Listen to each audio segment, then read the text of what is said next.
a video by a certain young man where he attacked a number of ministers over the phenomenon called miracle money. And I mean, he made some very disparaging remarks against people like Pastor Adeboye and Apostle Suleiman. He referred to Apostle Suleiman as a pulpit bandit.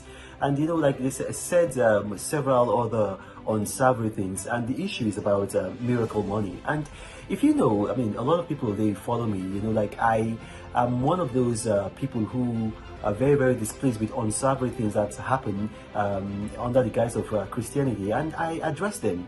But when people just attack willingly men of God, you know, just I don't know, maybe for YouTube views or notoriety or to gain followers, I don't know what it is. I mean, I'm not going to be quiet and then just not say anything, because God has given me a voice on a platform, and you know, the purpose of the enemy is to undermine faith and to prevent the formation of virtues. And so these kinds of videos, you know, they undermine people's faith. You know, if you are addressing something that is obviously very wrong, you know, no one's going to come after you to debunk what you're saying. But when you are undermining people's faith, you know, I mean, if we don't do this, there are a lot of people who are going to say, okay, well, I'm not going to go to church anymore. I'm not going to believe, you know, everything is religion is a scam. You know how they say.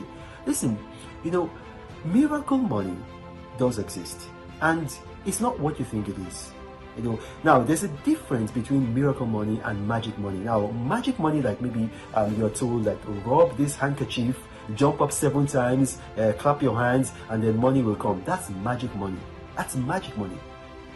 But miracle money, you know, if you read it in the Gospels, you read Matthew chapter 17, and if you read other instances, there are times when God has intervened miraculously. I'm going to give you an example of my own case. And since this fellow said it's a scam, I'm going to mention real people so that the person can go back and investigate.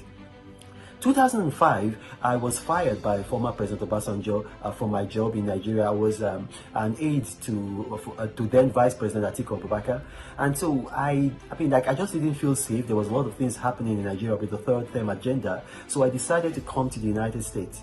And so when I moved to the United States, you know, like I came here and I had to start from the scratch. I needed to get an apartment, so. Obviously, I mean, I just come in, so I had no credit history. So I gave some money to an acquaintance, not really a friend, an African-American woman, to get me an apartment. And she spent the money. The money just went boom, you know. And then also I was duped in the process of trying to get myself established. So I just went from having a lot of money to having no money at all. And I was really desperate. And so I got to my knees and I prayed. And then a gentleman, you know, by name Sheyi Afe, Adeshe Afe, he lives in Maryland. He just contacted me. He had met me in the villa the previous year, and then he contacted me and said, listen, I want to be governor of my state, Ondo State, and I want you to run my campaign. And you know, when you are broke, there's some kind of, I mean, I don't know what I'll call it, courage that comes with being broke.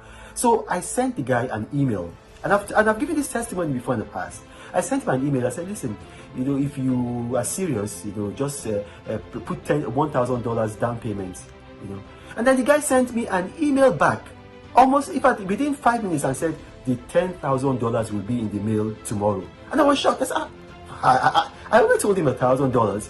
So I went to my sent folder and I checked, and lo and behold, I actually thought I wrote $1,000, but it was $10,000 that I wrote. And then the man had said it was, I mean, I just didn't know what to do. And when I sat down, I talked to my wife. I said, what are we going to do? Because to me, it sounded like dishonesty. I said, well, maybe, I mean, this is probably dishonesty. I don't know what to do. I called the man. I said, well, Chief Afe, you know what, there's kind of been like a mistake, you know, like, I actually meant $1,000. In fact, even the $1,000, I thought you were not going to pay. And the man said, it has come out of your mouth. I'm trying to talk like him. It has come out of your mouth. Just take it. $10,000 just entered my pocket, solved my financial problems. This man is the Adesheye Afe, not Adesheye, sorry, Adesheye Afe. His wife's name is Feyi Adeyemi. They are both on, I believe they are both on Facebook, and you can contact them. You know, they live in the Maryland area. You know, I mean, they are well known. They are very, very wealthy.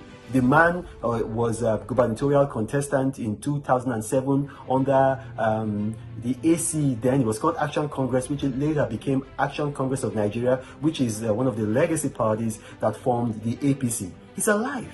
You can verify what I've just said from this man. Now, what is that? Is that not miracle money? That's miracle money. God meeting you at the point of your need. Miracle money is real. Now, God does not reward laziness. I went back because I hadn't watched the video that this man who did this video was criticizing. So I went back and I watched the video. And then after watching the video, I said, okay, let me just reach out to some of these people. And then I reached out to them. How did your miracle money came? This man had been owing me money since. When the pastor prayed, I got an alert. The man that was owing me money paid. How did your miracle money come? Okay, this man was owing me money. How did this man promise me money? Okay.